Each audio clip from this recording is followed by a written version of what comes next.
Kamaru Usman actually believes that Alex Pereira isn't an unwinnable fight for Jake Paul. Usman thinks that Alex would win, but he's not fully counting Jake out. I do believe Alex Pereira can win that fight.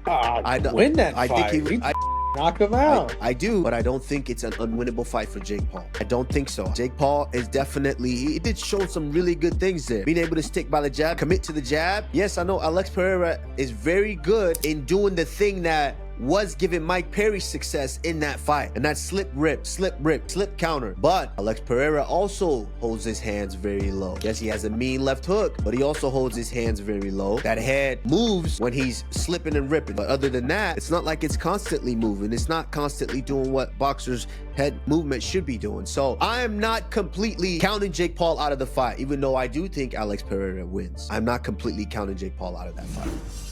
Belal Muhammad calls Leon Edwards irrelevant. Belal says that if Leon didn't have the title, nobody would even know who he is. The two are set to fight this weekend at UFC 304. Speaking to MMAfighting.com, Belal said, "I love to fight. You have no idea how antsy I am. Or I'm telling my coach, let's do something. Let's just get somebody else. My goal is to win this belt and then go back to Abu Dhabi and have my first title defense there at UFC 308. I want to stay active. I'm always training. I'm always in the gym. I'm always working. We get paid to fight. We don't get paid to sit on the sidelines." Leon, like I said, is a fear thing. He knows these next matchups are going to be tough. He knows that he's going to lose. He knows once this fight was signed, it was like, all right, well, this is my last couple chances walking around with this belt. This is my last couple of chances to be on GQ magazine or going to a soccer game or something stupid like that. Because after he loses, nobody's going to give him any attention. He doesn't get any attention otherwise. If he didn't have this belt, nobody would know who he is. He doesn't talk for himself. He doesn't promote himself. He doesn't even know how to speak. Even when he goes on these podcasts, he's like whispering. He just looks so stupid. He looks fearful. He looks like he doesn't belong here.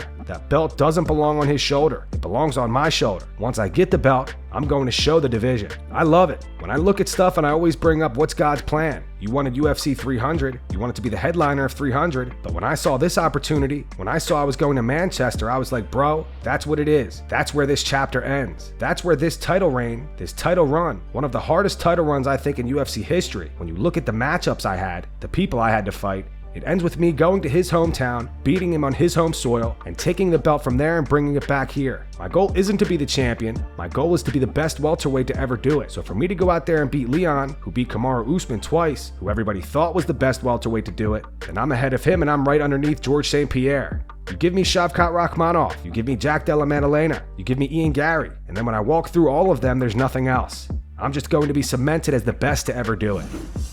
Tyron Woodley defends the boxing match between Jake Paul and Mike Tyson. Tyron believes that Tyson being 58 years old is the only reason Jake has a chance to win. Tyron said, "I'm a fan of the fight. Mike Tyson is 60, but are you trying to see Mike Tyson? So he's still got the same fear in your heart that he had a long time ago. If Tyson has a flashback of a moment of a past fight, and he does that to Jake, it's a wrap.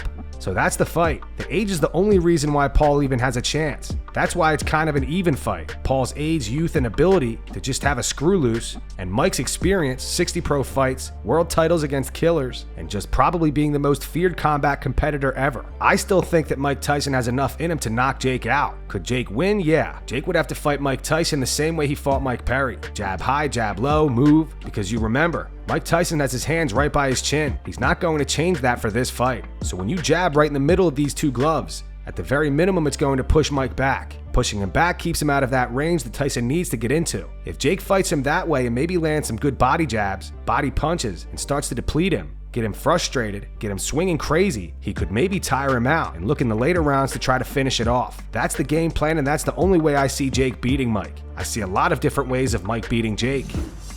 It looks like Ilia Topuria versus Max Holloway is happening. Today, Ilia posted this to X. He wrote, "It seems that the UFC has forced him to say yes. El Matador is back. Congratulations to all UFC fans." Despite defeating Mike Perry in a boxing match over the weekend, Renato Moicano still thinks that Jake Paul is terrible. You bought or you got a link? No, I got it. No, I didn't watch live. Sometimes they put on YouTube, but they don't put the whole stuff. They just put, like, you know, how they cut the scene. But I didn't pay for that, I'll be honest.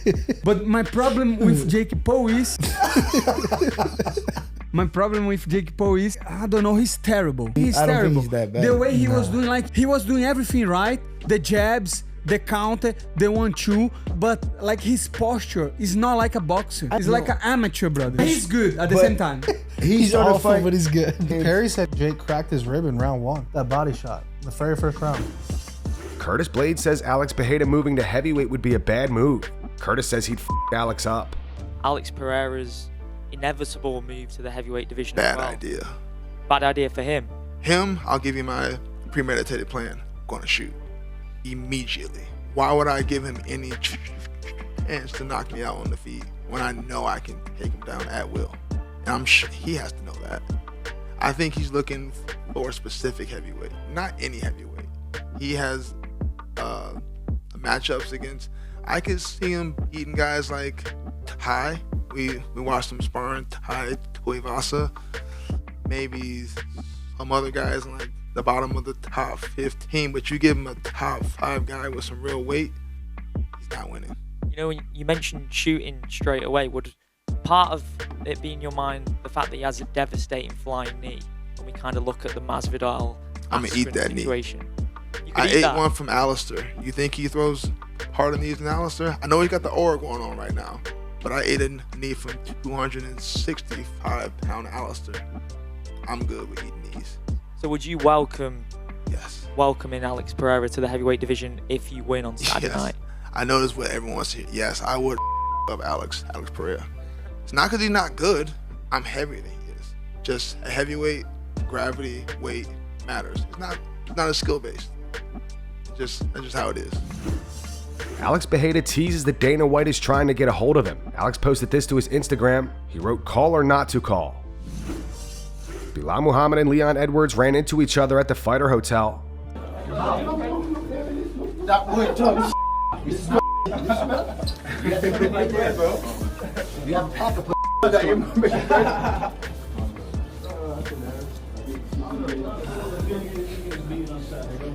Missed the drama. Missed the drama. Yeah. I missed the action. No, you missed the. You said it. I didn't say nothing. And that's going to wrap it up for the news. Thanks for watching. For daily MMA news and content, subscribe to Full Mount MMA and click the bell icon to be notified when we post videos. Here are the 3 top comments from last video. The first one says, "Nobody but Poatan deserves to be Fighter of the Year. The dude is hard carrying the UFC this year." The second one's from Mr. Copes. Says, "I think it's hilarious that nobody is calling Bobby King Green." And the final one's from Derek C. Says, "Uriah Hall has more aggression on Twitter than he does in his fights." Those were the 3 top comments from last video. If you want to be featured in the next one, all you have to do is comment down below. And if you missed yesterday's news, click the video on screen right now to get caught up.